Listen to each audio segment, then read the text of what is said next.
Hello, and thanks for joining us on CN Live today. I'm Colion Noir, and we're going to check in with the Great American Outdoors Show and learn about a new three-gun fantasy camp a little later. But first, we're going to talk with the Top Shot Academy's Chip Eberhart.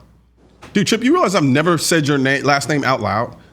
I know. It's always just when. Yeah, it's just Chip. Yeah, like I don't like that. That's requiring too much work on my end. But how do I go about pronouncing it?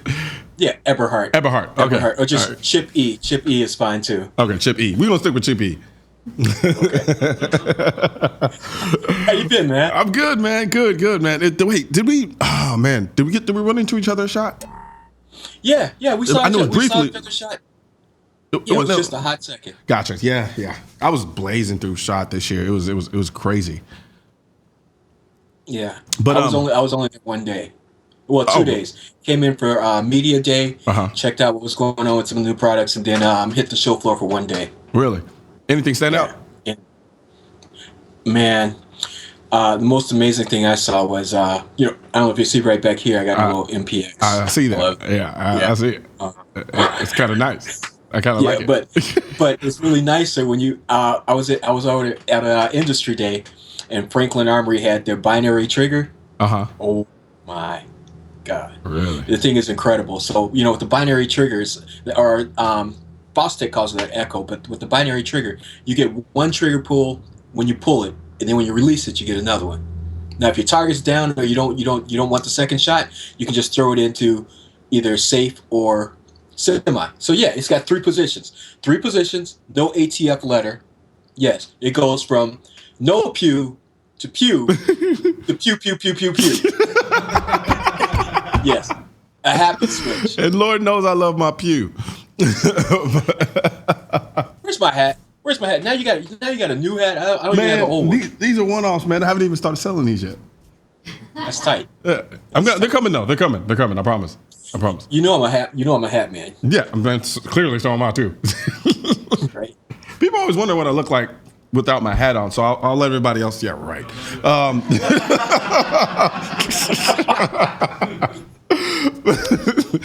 But no, man. So, go ahead. No, I said you brought out my Goodfellas laugh. So, bro, you got to take it off. I mean, I got. Man, there's really nothing special on the hair. Just big ass forehead and a set of hair. Like I don't. Hey, I'm right there with you. Yeah, but so what did you? How did you get into shooting initially? So, actually, my father, who's a Vietnam veteran, he was in the Air Force, and he's always okay. We go back to my grandfather. My grandfather was a St. Louis detective. My father was in the Air Force, so I've got a rich history of military law enforcement, and so at 7 years old, I had to learn about firearm safety, and it's something I passed on too. I believe that anytime a child is old enough to cross the street by themselves, I'm not saying at 7 years old everybody's supposed to be shooting a gun. We know some 37-year-olds who shouldn't be shooting a gun. But I'm saying if the child is old enough to cross the street, that means they can go over to Billy or Johnny or Colion's house, and Billy and Johnny's parents may not have firearms that are secured properly. Yeah, don't send your kids to my house. Right. one in every nook and cranny. No, seriously. So what I'm saying, my father, 7 years old, taught me how to use a firearm safely, or taught me about firearm safety, and then I started shooting later. So I've always had an appreciation and a respect for the shooting sports. Gotcha. We'd shoot, cans, out in the field or whatever, and then later on I got into law enforcement. Of course, that meant more shooting, practice, and then later in life, I found competition shooting. About 10 years ago, I fell in love with IPSC and USPSA. IPSC, International Practical Shooting Confederation, USPSA, United States Practical Shooting Association. So with the IPSC, it's really nice because now I plan my vacations around shooting. Like I've represented the U.S. in Brazil, Jamaica, Thailand, hoping this year go to Germany. So it's a blast. I mean, you're like a Mel Carmen Sandiego with a gun, right? I don't know. A lot of people are too young to know that reference, but in the world is Chip shooting. Right. So what is it about? I rarely meet a non-passionate competition shooter. All of you guys are very passionate about what you do. What is it about competition shooting that fuels that? Because it's one of those things where it's not based on necessarily your overall physical conditioning. Mm-hmm. I'm Yeah. not the biggest guy. I remember, I remember somebody with the initial CN at shot 2016 called me short. I didn't call you short. I was like, Yeah, yeah. I just said you were my height as well, Okay. which No. it would be more or less short. But Right. But we don't normally get picked first for the basketball team, right? oh, I got picked But third. with shooting sports, I mean, you can practice the craft, you can really improve, and you can really compete at a high level. I mean, you do have to be physically fit Yeah. because all the things I'm talking about are all running, moving, and shooting. Although I have a student, I have a paraplegic student. He's in a wheelchair and he Yeah. competes. So that's the thing. There's different levels for everybody, Yeah. but it's a fair field. Gotcha. Yeah. And there's nothing like. I mean, you see. I mean, I'm here in the gun room. I got my reloading equipment behind me, Yeah. and there's a lot more to it than just picking up a gun and shooting. I mean, I have to make my ammo especially for my firearm. So there's a lot that goes into it, and plus it keeps up my skills for self-defense. Absolutely. Absolutely. Now, you mentioned reloading. I hear a lot of people say that reloading is kind of like cooking and that it can be incredibly relaxing. Is that what you've noticed in your experience with reloading? It is. I'm not a Really? big cook, but I compare it to like I like doing the snow or mowing the lawn. Yeah. It's thinking time. It's good thinking time. It's where it's just you and your machine, Mhm. and you can really get into it. Just Awesome. relax. It is. Yeah. I mean, I It is. can't. Now you got a reason to come to Chicago. Which is very, very, very, very true. I definitely need to come to Chicago. And we're gonna touch on Chicago here in the next segment. But what I wanted to talk about too is when did you realize that you actually had a talent? When did it strike you as like, I'm actually pretty good at this competition shooting thing, and I think I might take this as far as I can. Well, when I think it started when pretty early on. I started there was a small training group here that actually I took a lesson with so that I could get the basic rules and such. And then when I started actually beating the people I was instructing, I was like, oh, this kind of rocks. I can kind of go with it. You know? And that was part of why I started Top Shot Academy too, because Gotcha. so I'm not going to mention names. This group they were good for entry level things. They were good for like teaching the rules and Yeah. stance. But when it went beyond that, they really seemed to be lacking.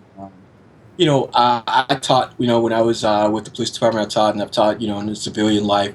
And so a lot of people like the way I teach, Yeah. and I love teaching. I especially love, not only do I like teaching, competitive shooters, military, and law enforcement, but my passion is, because I know you got your law degree. Yeah. You don't talk about that a lot. Yeah. But I I know, love but teaching the law of self-defense because that's where a lot of people get in trouble, is it's easy to pull the trigger, Mhm. but a lot of people don't understand what to do, first of all, to avoid pulling that trigger, what to do afterwards, Yeah. so that after you've defended your life, you don't end up in court defending your liberty. It's interesting.